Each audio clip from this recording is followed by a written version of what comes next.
आज हमारा टॉपिक है forms of business organisations. Forms of business. जी स्टूडेंट्स, आज हमारा लेक्चर नंबर 3 है और हमारा टॉपिक है, द फर्स्ट टॉपिक जो हम डिस्कस करने लगे हैं वो है G forms of business organisation. हमने कल बात की थी कि जी ऑर्गेनाइजेशंस क्या होती हैं।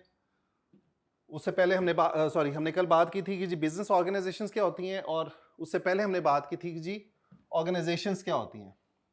तो आज हम इसकी डिफरेंट फॉर्म्स बात करेंगे कि जी बिजनेस ऑर्गेनाइजेशन किस किस फॉर्म में हमारे पास होती हैं।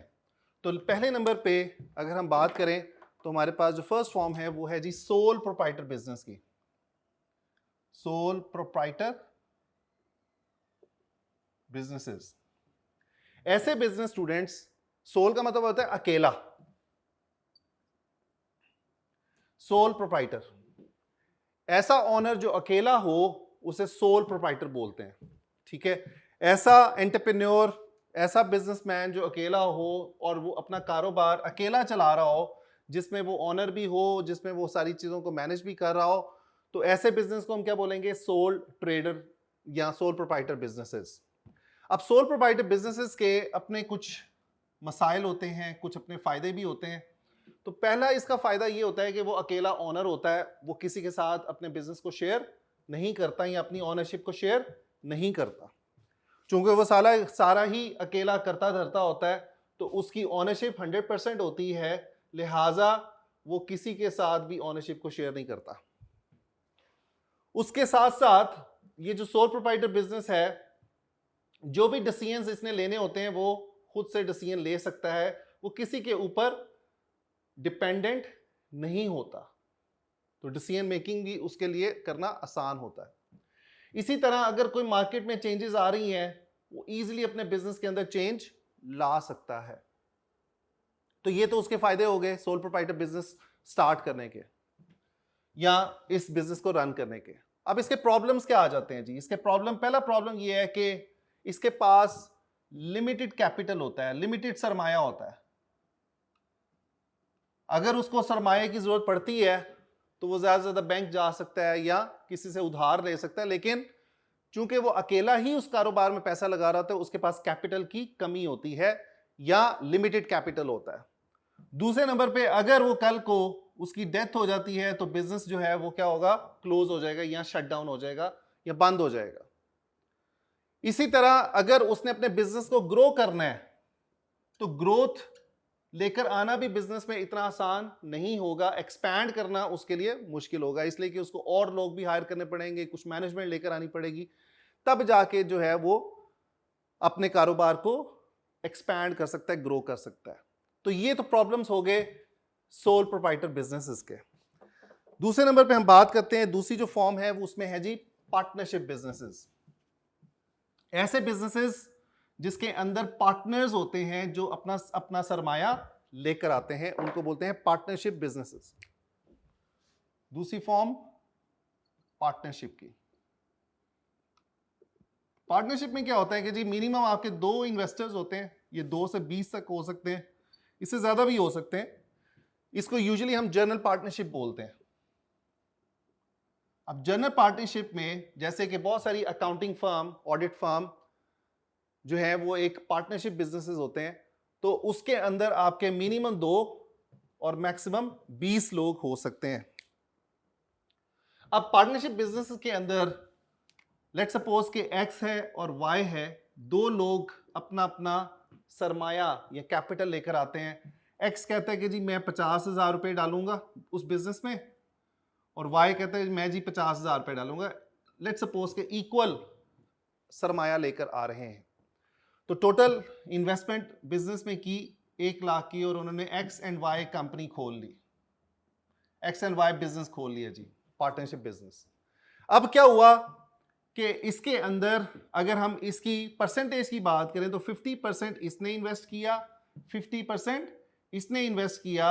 अब कल को अगर कोई इस बिजनेस में प्रॉफिट होता है तो हम क्या करेंगे? इस प्रॉफिट को, लेट्स सपोज के प्रॉफिट आपने कमाया 20,000 रुपए का इस बिजनेस से, तो कितना एक्स का शेयर बनेगा और कितना वाई का बनेगा? 50% of x 50% for the x that is 10,000 rupees, और 10,000 रुपया ही किसका बनेगा जी, वाई का। तो ऐसे बिजनेसेस जिसके अंदर आपके शराकतदार होते हैं, सरमाया लगाने में और प्रॉफिट को लेने में शराकतदारी होती है, उस बिजनेसेस को पार्टनरशिप बिजनेसेस बोलते हैं।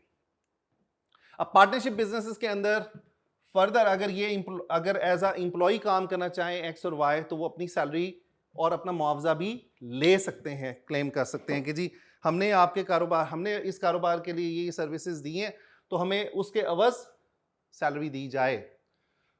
बहुत सारे एग्जांपल्स पार्टनरशिप बिजनेसेस की हैं, जैसे मैंने आपको अकाउंटिंग फर्म की बात बताई, इसी तरह आप और आपका दोस्त मिलके को पार्टनरशिप बिजनेस स्टार्ट कर लेते हैं और उसके अंदर इन्वेस्टमेंट करते हैं।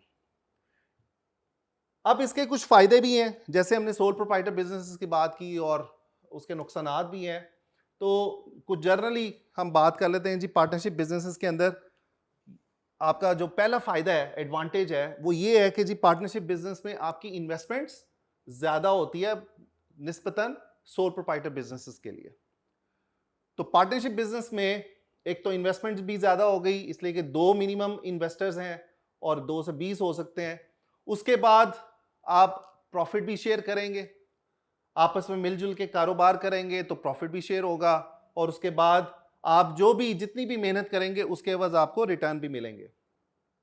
लेकिन इसके कुछ नुकसानात भी हैं। पहला नुकसान ये है कि अगर एक पार्टनर निकल जाता है उस बिजनेस से, तो आपका जो बिजनेस है वो खत्म हो जाएगा। दूसरे नंबर पे जो पार्टनरशिप बिजनेस हैं वो ज्यादा अरसे के लिए नहीं चलते। उसकी रीजन ये है कि आपका मेंटल अप्रोच या आपकी आपस में जो है वो माइंडसेट पार्टनर्स के वो नहीं मिलते।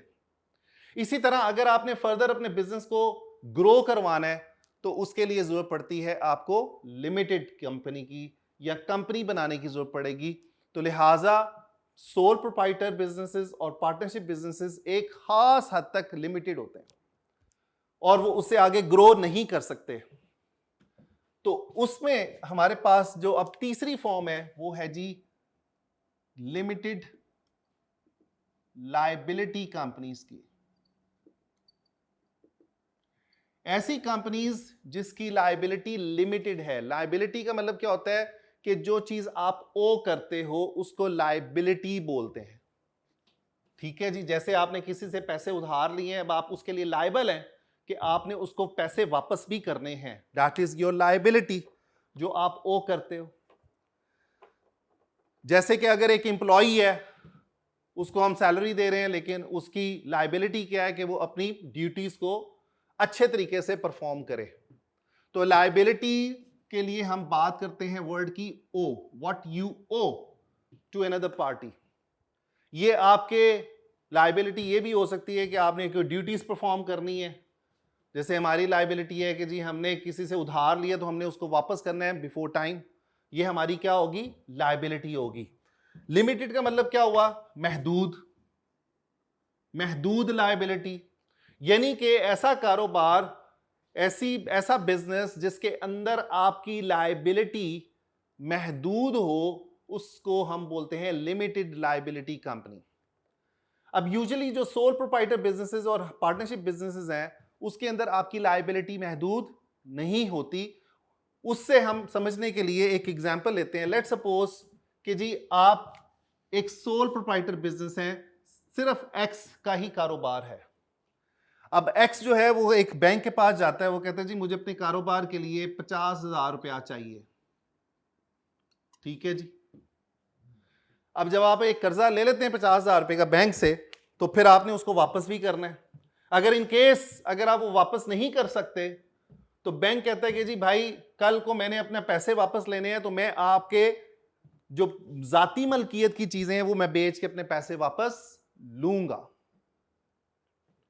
तो इसका मतलब क्या हुआ कि आपकी जो पर्सनल एसेट्स हैं या जाती मलकियत में जो चीजें हैं वो भी लायबल होंगी उस बिजनेस के लॉसेस को पूरा करने के लिए, या उस बिजनेस के कोई कर्ज को वापस करने के लिए जो आपकी लायबिलिटी होगी वो क्या होगी, अब यहां पे महदूद नहीं है। अगर आपने अपने कारोबार में इन्वेस्टमेंट जो भी की है, उसके अलावा जो आपकी जाती मलकियत में जो चीजें होंगी वो भी उस लॉस को पूरा करने के लिए लायबल होंगी। तो इसको हम बोलेंगे अनलिमिटेड लायबिलिटी, अनलिमिटेड लायबिलिटीज। तो ये जो प्रॉब्लम है ये सोल प्रोप्राइटर बिजनेस में भी आएगा और ये जो प्रॉब्लम है ये आपके पार्टनरशिप बिजनेस में भी आएगा। तो इसको कवर अप करने के लिए हमने क्या किया कि तीसरी फॉर्म बना ली जिसको हम बोलते हैं लिमिटेड लायबिलिटी कंपनीज। अब इसके अंदर दो तरह की कंपनीज हैं जी। पहले नंबर पे है पब्लिक लिमिटेड कंपनी और दूसरे नंबर पे है प्राइवेट लिमिटेड कंपनी। दूसरे नंबर पे है जी private limited companies.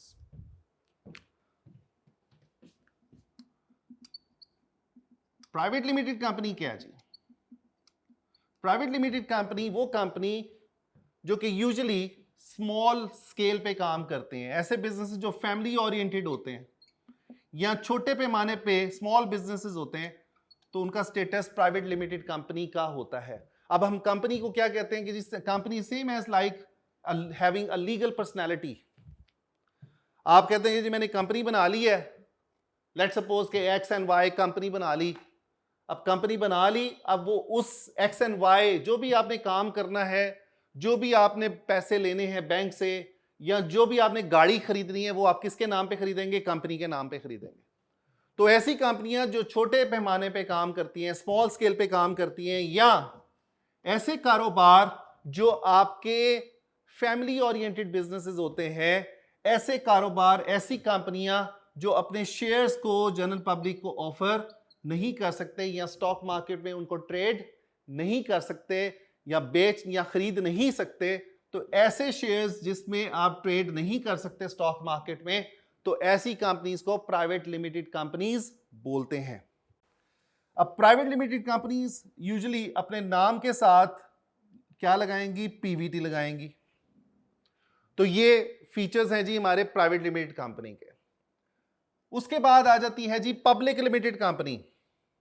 Public limited company अपने नाम के साथ लिखती है पीएलसी का वर्ड।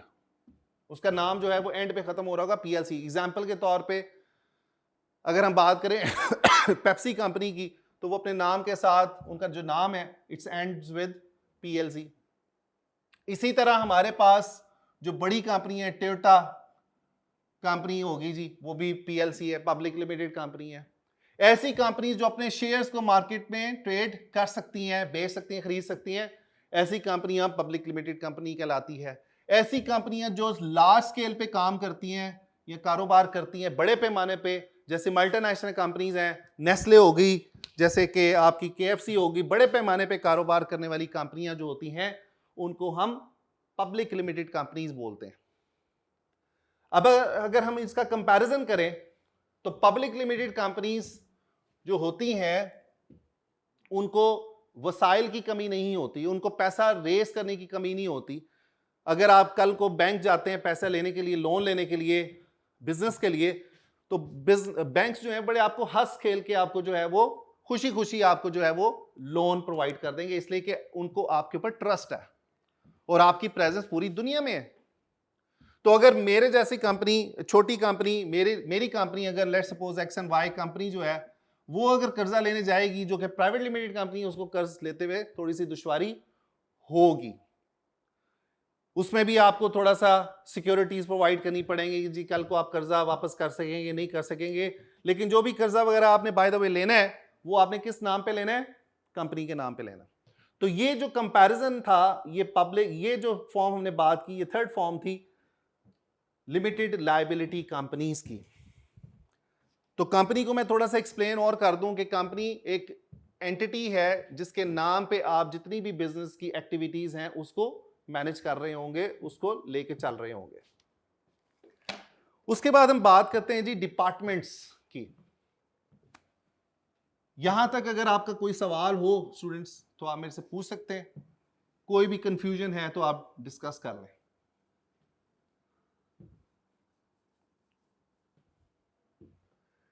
जी अगला टॉपिक हमारा क्या है जी?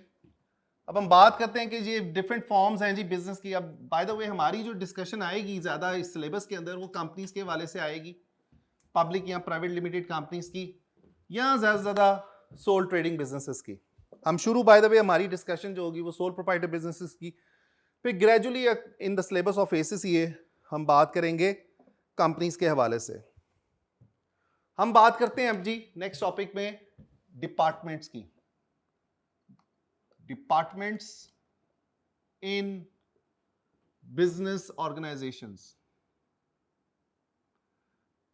Department in business organisation. Departments को हम एक और वर्ड भी कहते हैं फंक्शंस। डिपार्टमेंट का एक और नाम है जी फंक्शंस का। इसको हम फंक्शंस भी बोलते हैं या इसको ऑपरेशंस भी बोलते हैं जी। कई जगह पे इंटरचेंजेबली हम इसको यूज करते हैं, ऑपरेशंस या डिपार्टमेंट्स या फंक्शंस। अब देखो, अगर आपने एक बिजनेस चलाना है उसके लिए आपको एक डिपार्टमेंट बनाने पड़ेंगे, स्ट्रक्चर बनाना पड़ेगा। लेट्स सपोज कि आपका बिजनेस है, हम इम्तियाज की बात करते हैं। इम्तियाज स्टोर्स जो है, शुरू में इसका जो स्टेटस था वो एक सोल प्रोप्राइटिंग बिजनेस का था। शुरू में जब वो शुरू किया, उन्होंने छोटे लेवल पे काम शुरू किया होगा, तो उस वक्त में भी इनका स्टेटस क्या हो, सोल प्रोप्राइटिंग बिजनेस का हो, जिसमें जो उनके ऑनर हैं वो खुद ही सारा बिजनेस को डील करते होंगे, दालें भी डाल के देते होंगे, पैकिंग भी करते होंगे, पैसे भी लेते होंगे। तो उसके लिए जो आपका स्ट्रक्चर था वो बहुत छोटे लेवल पे था।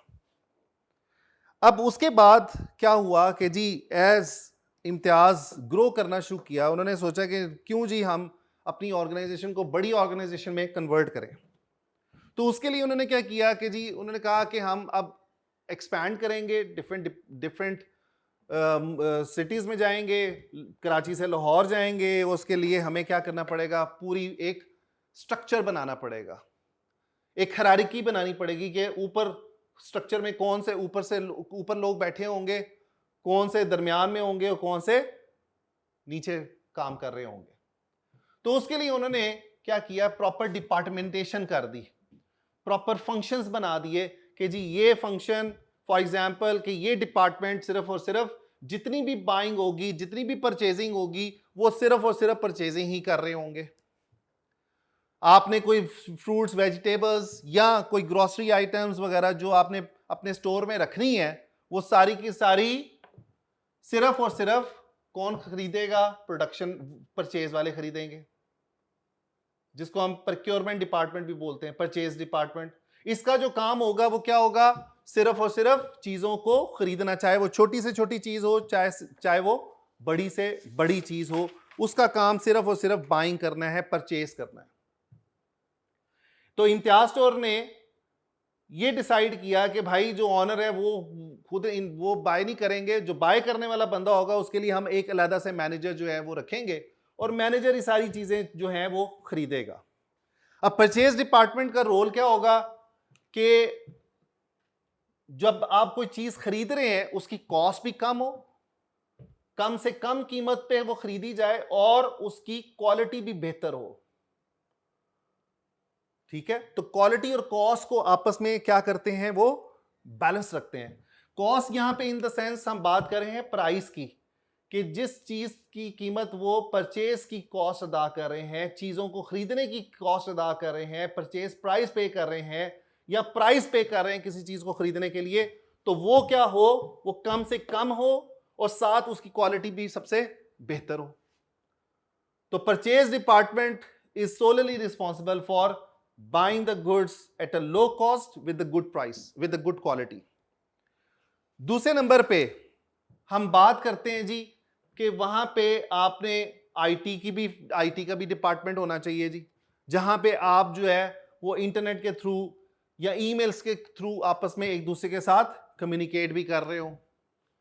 उसके अलावा आपकी कोई इक्विपमेंट्स भी आपने लगाने हैं, वहां पे कोई फॉर एग्जांपल के जी जो स्टाफ काम कर रहे हैं उनके आपने अटेंडेंस भी मॉनिटर करनी है इलेक्ट्रॉनिकली, तो आईटी का जो डिपार्टमेंट है वो भी वहां पे मौजूद होना चाहिए। तो आईटी डिपार्टमेंट भी बना दिया जिसमें आपकी सारी जो है आईटी इंफ्रास्ट्रक्चर या आईटी की जो इक्विपमेंट्स हैं रिलेटेड विद कंप्यूटर्स, हार्डवेयर वगैरह, सॉफ्टवेयर वगैरह, वो सारे के सारे आईटी डिपार्टमेंट उसको हैंडल करेगा। उसके बाद एक और डिपार्टमेंट जो है जिसको हम बोलते हैं research and development. Research and development अब ये रिसर्च एंड डेवलपमेंट का क्या काम होता है जी? रिसर्च का मतलब होता है यूजुअली फॉर न्यू प्रोडक्ट्स। जैसे कि रिसर्च एंड डेवलपमेंट ये देख रहा होगा कि यार कौन सी नई प्रोडक्ट मार्केट में आई है, कौन सा नया सप्लायर मार्केट में आया है जो उस चीज को बना के बेच रहा है, ये कौन सा ऐसा कंपेटिटर है जो सेम प्रोडक्ट में डील कर रहा है, और कहां कहां से हम उस प्रोडक्ट को खरीद सकते हैं या अपनी शेल्फ में रख सकते हैं। तो रिसर्च वाले यूजुअली क्या करते हैं, देख रहे होते हैं कि नई प्रोडक्ट्स क्या आई। इसी तरह अगर हम बात करें कुछ मैन्युफैक्चरिंग बिजनेसेस की जो आपके चीजों को बनाते हैं, तो वो भी रिसर्च कर रहे होते हैं कि कौन सी प्रोडक्ट हमें बनानी चाहिए, उसका डिजाइन क्या होना चाहिए, और उसकी क्या कहते हैं पैकिंग कैसी होनी चाहिए। वो सारे का सारा काम किसका है? रिसर्च का है। तो रिसर्च यूजुअली होती है नई प्रोडक्ट्स के हवाले से। डेवलपमेंट की बात अगर करें तो डेवलपमेंट होती है जी एग्जिस्टिंग प्रोडक्ट की। फॉर एग्जांपल कि जी आपकी प्रोडक्ट मार्केट में ऑलरेडी है, जैसे कि अगर आपकी एक टेबल है, आपने उसको डेवलप अगर करना है, आपकी प्रोडक्ट पहले रेक्टेंगुलर शेप में थी या स्क्वायर शेप में थी, तो अब आप कहते हैं नहीं यार ये प्रोडक्ट जो है इसको ओवल शेप में होना चाहिए। तो ऐसी प्रोडक्ट जो ऑलरेडी मार्केट में है उसके अंदर आप फर्दर एडिशंस या डिलीशंस करते हैं या उसको फर्दर इंप्रूव करने की कोशिश करते हैं, तो वो काम होता है रिसर्च एंड डेवलपमेंट का। आजकल जो आईटी रिलेटेड बिजनेसेस हैं उसके अंदर रिसर्च एंड डेवलपमेंट के बजट्स इतने ज्यादा हैं कि कई दफा वो मुल्कों के बजट से भी ज्यादा उनके बजट होता है। अगर हम बात करें माइक्रोसॉफ्ट का या अगर हम बात करें गूगल का, तो जितनी वो रिसर्च के ऊपर स्पेंडिंग कर रहे हैं या खर्चा कर रहे हैं, वो खर्चा मुल्कों के बजट से ज्यादा है। ठीक है जी। उसके अलावा हमारे पास अकाउंटिंग डिपार्टमेंट। अब अकाउंटिंग डिपार्टमेंट का क्या काम होता है, जिसके अंदर हम फाइनेंस या मनी मैटर्स को डील करते हैं, या टैक्स के मैटर्स को डील कर रहे होंगे, या फाइनेंस के मैटर्स को डील कर रहे होंगे। अगर आपने कोई पैसे इकट्ठे किए हैं इम्तियाज स्टोर पे, वो ऑब्वियसली आपने उसको डिपॉजिट भी कराना है, उसका भी हिसाब किताब रखना है। आपने कोई पैसे निकलवाने हैं अपने बिजनेस को चलाने के लिए, या कोई भी आपने खर्चा करना है, या कोई आपकी इनकम आएगी, तो उसका हिसाब किताब कौन रखेगा? अकाउंटिंग डिपार्टमेंट रखेगा, जिसके अंदर हमारा इंशाल्लाह फ्यूचर में रोल होगा।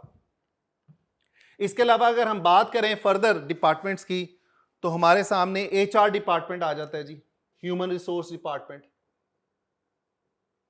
अब इसका क्या काम है एचआर डिपार्टमेंट का? एचआर डिपार्टमेंट का काम है कि जी आपने लोगों को हायर करना है, इसको पर्सनल फंक्शन भी बोलते हैं। पर्सनल डिपार्टमेंट जी, इसका काम क्या है जी? लोगों को हायर करना, ट्रेन करना, लोगों की सैलरी डिसाइड करना एचआर डिपार्टमेंट का काम है। लोगों को फायर करना, ट्रेन करना, उनको इंसेंटिव्स देने, ये सारा किसके अंदर आ जाता है जी? एचआर डिपार्टमेंट के अंदर आ जाता है। या उनके स्किल्स को डेवलप करना या उनको पॉलिश करना। उसके अलावा हमारे सामने और बहुत सारे डिपार्टमेंट हैं जो एडिशनल हैं, जैसे कि मार्केटिंग का डिपार्टमेंट है। अब मार्केटिंग का डिपार्टमेंट जो है, सेल्स एंड मार्केटिंग डिपार्टमेंट जो है, इसका काम क्या होता है? इसका काम सिर्फ एडवर्टीजमेंट करना नहीं होता। यूजुअली हम ये कहते हैं कि जी मार्केटिंग डिपार्टमेंट का काम क्या है कि सिर्फ वो बड़े बड़े बिल बोर्ड लगा देना, अखबारों में इश्तिहार दे देना, न्यूज़पेपर में इश्तिहार, या आपके सोशल मीडिया पे एडवर्टीजमेंट कर देना। मार्केटिंग डिपार्टमेंट का काम ये होता है कि प्रोडक्ट के बारे में अवेयरनेस क्रिएट करना, साथ साथ आपकी कस्टमर्स की सेटिस्फैक्शन को भी देखना कि क्या हमारे कस्टमर्स हमारे से खुश भी हैं या ना खुश हैं। तो ये रोल किसका हुआ? ये मार्केटिंग या सेल्स का। दूसरा काम सेल्स और मार्केटिंग का ये होता है कि जी हम ज्यादा से ज्यादा अपने बिजनेस के लिए सेल्स लेकर आए, रेवेन्यू लेकर आए। ठीक है, चीजों को बेच के हम ज्यादा से ज्यादा पैसे लेकर आए अपने बिजनेस के लिए। तो अगर हम इस स्ट्रक्चर की बात करें, ये डिफरेंट हमने डिपार्टमेंट्स की बात की है, तो अगर हम बात करें स्ट्रक्चर की, जिसके अंदर सबसे ऊपर है जी हमारा सीईओ, चीफ एग्जीक्यूटिव ऑफिसर। उसके बाद हमारे होंगे जी डायरेक्टर्स, और डायरेक्टर्स के नीचे हमारे पास होंगे जी डिफरेंट तरह के मैनेजर्स। जैसे डिफरेंट डिपार्टमेंट्स होंगे, डिपार्टमेंट्स के अपने कोई क्या होंगे? मैनेजर्स होंगे। जैसे कि आईटी डिपार्टमेंट एक फंक्शन है, एचआर डिपार्टमेंट है, फाइनेंस है, या अकाउंटिंग है, या कोई और डिपार्टमेंट। जितने भी डिपार्टमेंट हमने बात की, तो इस तरह का स्ट्रक्चर जो है वो हमारे सामने नजर आएगा। अब हम एक और फंक्शन की थोड़ी सी बात कर लेते हैं यहां पे, और उस फंक्शन को जो कि इम्तियाज स्टोर में तो खैर नहीं नजर आएगा, लेकिन कुछ बिजनेसेस जो एक चीज से दूसरी चीज बनाते हैं जिनको हम मैन्युफैक्चरिंग बिजनेसेस बोलते हैं, वहां पे आपको नजर आएगा जिसको बोलते हैं प्रोडक्शन डिपार्टमेंट। प्रोडक्शन डिपार्टमेंट जी, प्रोडक्शन डिपार्टमेंट का काम क्या होता है कि वो खाम माल से तैयार चीज बनाते हैं, यानी कि एक चीज से दूसरी चीज को बनाना, उसको प्रोड्यूस करने का मतलब होता है। जैसे कि हमारे पास लकड़ी है, लकड़ी से हमने क्या बनानी है जी, कुर्सी बनानी है, ठीक है। तो ये जो कुर्सी है ये हमारी क्या फॉर्म होगी, प्रोडक्ट होगी, जिसको हम इस्तेमाल कर सकते हैं। ये जो लकड़ी है जिसे हम बना रहे हैं इसको हम इंग्लिश में बोलेंगे रॉ मटेरियल, खाम माल जिससे हम चीज बना रहे हैं, लकड़ी। इसी तरह अगर हम बात करें जी, आपके पास शर्ट है, शर्ट किसे बन रही है, उसके लिए खाम माल कौन सा इस्तेमाल कर रहे हैं आप, धागा या कपड़ा इस्तेमाल कर रहे हैं, तो वो उसका क्या हुआ, रॉ मटेरियल हो गया। और वो शर्ट जब बन के निकल जाएगी उसको हम बोलेंगे फिनिश्ड गुड्स, फिनिश्ड गुड्स। तो जो आपकी प्रोडक्शन, जो आपका प्रोडक्शन डिपार्टमेंट है वो एक चीज से दूसरी चीज को बना रहा होता है, एक चीज से दूसरी चीज प्रोड्यूस कर रहा होता है।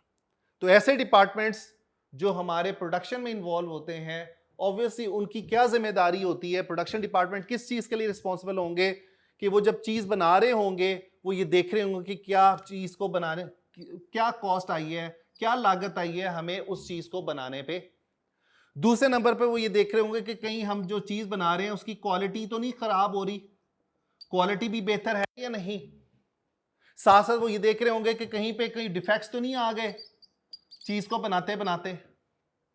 प्रोडक्शन वाले ये भी देख रहे होंगे कि हम ज्यादा से ज्यादा यूनिट्स बनाएं, ऑब्वियसली हम उतने ही बनाएंगे जितनी हमें जरूरत होगी। कई दफा ये भी होता है कि हम ज्यादा चीजों को बना लेते हैं, डिमांड कम होती है चीज की लेकिन हम बना ज्यादा रहे हैं। तो इसके लिए प्रोडक्शन डिपार्टमेंट रिस्पॉन्सिबल होता है कि वो अच्छी क्वालिटी की चीज बनाए और कम कॉस्ट पे बनाए और उतने ही यूनिट्स बनाए जितनी हमें जरूरत है। और वो जो डाटा है कि हमने कितने यूनिट्स बनाने हैं, कितने बेचने हैं, उसके अकॉर्डिंगली प्रोडक्शन वाले क्या करेंगे, प्रोड्यूस कर रहे होंगे।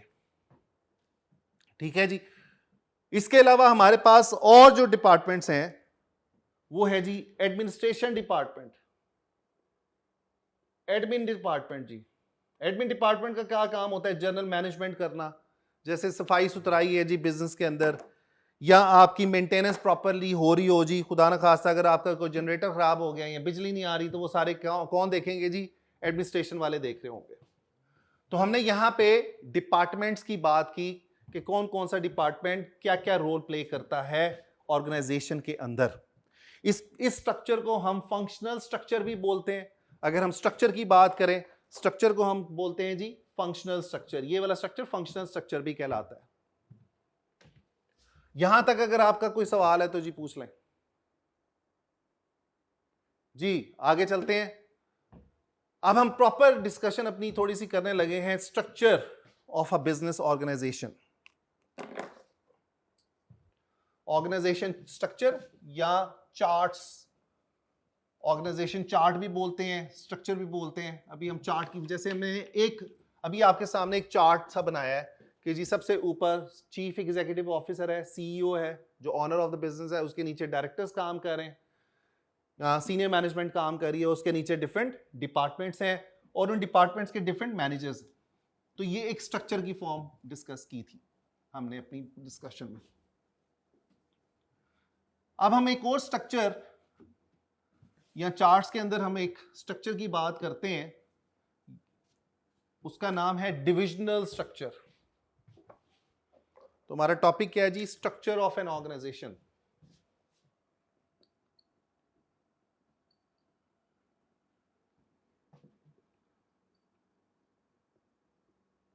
अच्छा स्टूडेंट्स, सबसे पहले तो हमें ये सब सवाल जहन में आना चाहिए कि हम अपनी ऑर्गेनाइजेशन में स्ट्रक्चर क्यों बनाते हैं। हमें स्ट्रक्चर बनाने की जरूरत क्या पड़ी। आपने कहा कि जी हमारी ऑर्गेनाइजेशन का ये स्ट्रक्चर होना चाहिए, यानी कि सबसे ऊपर ये बंदा बैठा होगा, यूजुअली जो बेसिक स्ट्रक्चर है ना और किसी भी ऑर्गेनाइजेशन का, वो हम ट्रायंगल की फॉर्म में देख लेते हैं। सबसे ऊपर जो है आपकी जो लेवल होता है, हम अपनी ऑर्गेनाइजेशन को 3 लेवल्स में डिवाइड करते हैं। सबसे ऊपर लेवल को हम बोलते हैं स्ट्रेटेजिक लेवल, दूसरे लेवल पे मैनेजेरियल लेवल, और तीसरे लेवल पे टेक्निकल लेवल, और सॉरी ऑपरेशनल लेवल। ये भी एक ऑर्गेनाइजेशन का जो बेसिक स्ट्रक्चर है। कई दफा ऐसा भी होता है कि हमारे पास स्ट्रेटेजिक लेवल होता है और ऑपरेशनल लेवल होता है। अगर हम छोटी ऑर्गेनाइजेशन में काम करते हैं तो हमारे पास ऑनर होगा और उसके नीचे हेल्पर्स होंगे। अब ये स्ट्रेटेजिक लेवल क्या होता है? ऐसा लेवल जो आपके सीनियर मैनेजमेंट का लेवल है या जिस पे आपके ऑनर्स होते हैं, वो कहलाता है स्ट्रेटेजिक लेवल। सीनियर मैनेजमेंट का लेवल या सीनियर मैनेजमेंट जो है वो यहां पे काम कर रही होगी टॉप लेवल के ऊपर। दूसरे नंबर पे मैनेजेरियल लेवल, जहां पे आपके मैनेजर्स काम करते हैं। तो स्ट्रेटेजिक वाले या ऑनर्स क्या करते हैं जी, अपने मैनेजर्स को इंस्ट्रक्शन देते हैं कि भाई ये करो, ये ना करो, ये चीज बनानी चाहिए, ये नहीं बनानी चाहिए। या हमारे पास जो रिसोर्सेज हैं, हमने उसको कैसे इस्तेमाल में लेकर आना है, तो वो काम किसका है जी? मैनेजेरियल लेवल का। उसके बाद ऐसे लोग जो डे टू डे टास्क को परफॉर्म कर रहे होते हैं, डेली के टास्कों को परफॉर्म कर रहे होते हैं, या जिनको मैनेजेरियल लेवल जो है वो इंस्ट्रक्शन प्रोवाइड कर रहा होता है कि आपने काम कैसे करना है, या अपने कितनी चीजों को बनाना है, कितनी चीजों को पैक करना है, तो वो किसका काम है? ऑपरेशनल लेवल का काम है। तो एक बेसिक स्ट्रक्चर हमारा ऑर्गेनाइजेशन का, या इसको हायरार्की बोल रहे हैं। छोटे लेवल पे हमारे पास अगर हम दुकानदार की बात करें तो वहां पे आपका ऑनर होगा जो कि स्ट्रेटेजिक लेवल है, और उसके बाद आपके जो हेल्पर्स हैं जो डे टू डे टास्क कर रहे होंगे, या दुकान में चलाने में हेल्प कर रहे होंगे, या दुकान को मैनेज करने में हेल्प कर रहे होंगे ऑन अ डेली बेसिस, वो ऑपरेशनल लेवल कहलाएगा। स्ट्रेटेजिक लेवल के जो लोग हैं वो जरा लंबे अरसे के लिए प्लानिंग कर रहे होते हैं कि जी हमें क्या करना चाहिए, या वो उनके जो टारगेट्स हैं वो जरा लॉन्ग टर्म टारगेट्स होते हैं। वो आने वाले वक्त के बारे में देख रहे होते हैं कि जी हमें क्या करना चाहिए या क्या नहीं करना चाहिए, या क्या चेंजेस आ रही हैं जो हमने अपनी ऑर्गेनाइजेशन में लेकर आनी है, पैसा कहां से रेस करना है, कैसे करना है, या बाहर के हालात क्या चल रहे हैं ऑर्गेनाइजेशन में, या ऑर्गेनाइजेशन के अंदर क्या मामला चल रहे हैं। तो वो कौन देखेगा? वो स्ट्रेटेजिक मैनेजमेंट देखेगी या स्ट्रेटेजिक लीडरशिप देखेगी ऑर्गेनाइजेशन की। मैनेजेरियल का काम क्या है जी? कि जो उनको चीजें मुहैया की गई हैं उनसे बेहतरीन उनको इस्तेमाल करना, उससे कारआमद फायदे लेना, वो काम है मैनेजेरियल लेवल का, जिसके अंदर डिफरेंट मैनेजर्स हमने बात की कि जी आईटी का मैनेजर है, फाइनेंस का मैनेजर, वो सारे के सारे क्या किस लेवल पे आते हैं? मैनेजेरियल लेवल पे। तो बेसिकली ये जो मैनेजेरियल लेवल है ये रिस्पॉन्सिबल होता है एफिशिएंट यूज ऑफ रिसोर्सेज का, कि अपने अपने रिसोर्सेज जो हमें प्रोवाइड किए गए हैं, जो हमें फॉर एग्जांपल हमें पैसा दिया गया एज अ फाइनेंस मैनेजर, कहां से? हमें स्ट्रेटेजिक मैनेजमेंट में पैसे दिए, अब हमने उस पैसे का बेहतरीन इस्तेमाल करना है, तो वो कौन देखेगा? वो मैनेजेरियल लेवल देखेगा। इसी तरह ऑपरेशनल लेवल क्या देखेगा? ऑपरेशनल लेवल ये देखेगा कि जी हमने जो हमें टास्क दिए गए हम उसको अच्छे तरीके से परफॉर्म करें, डेली बेसिस पे जो हमें टास्क असाइन किए गए हैं। अब एक स्ट्रक्चर जो हमने पहले डिस्कस किया जिसका नाम था फंक्शनल स्ट्रक्चर, जो मैंने आपको फंक्शंस बताए, डिफरेंट डिपार्टमेंट्स बताए, फंक्शनल स्ट्रक्चर की हमने पहले बात कर ली। जो दूसरा स्ट्रक्चर है जो मोस्ट कॉमनली इस्तेमाल होता है, इसके अलावा और बहुत सारे स्ट्रक्चर हैं जो आप इंशाल्लाह बीटी के पेपर में, बिजनेस टेक्नोलॉजी के पेपर में पढ़ेंगे, लेकिन हमारी जो मेन डिस्कशन है वो सिर्फ 2 स्ट्रक्चर की है यहां पे। एक है जी फंक्शनल स्ट्रक्चर और दूसरा स्ट्रक्चर है डिविजनल स्ट्रक्चर।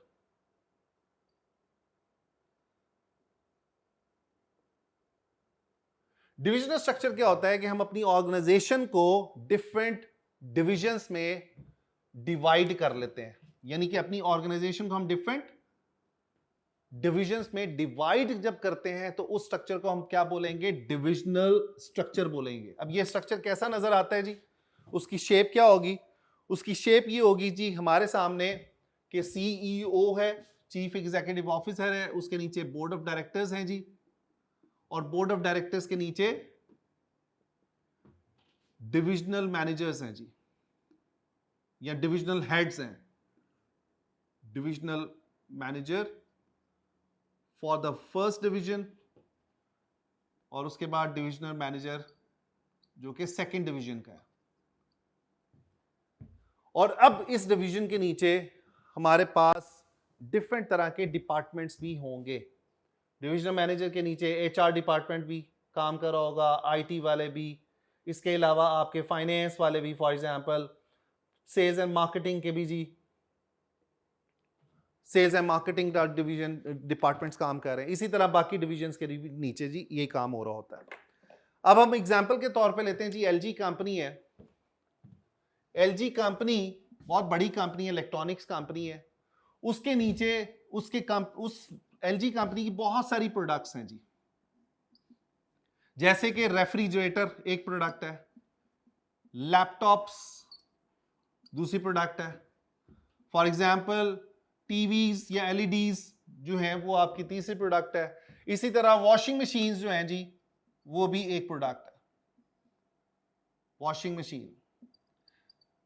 अब क्या हुआ कि जी चूंकि ऑर्गेनाइजेशन बहुत बड़ी है, बहुत सारी इलेक्ट्रॉनिक्स हैं और जिसके अंदर वो डील कर रहे हैं, और हर इलेक्ट्रॉनिक का अपना अपना एक फंक्शन है या उसकी एक अपनी उसका इस्तेमाल है।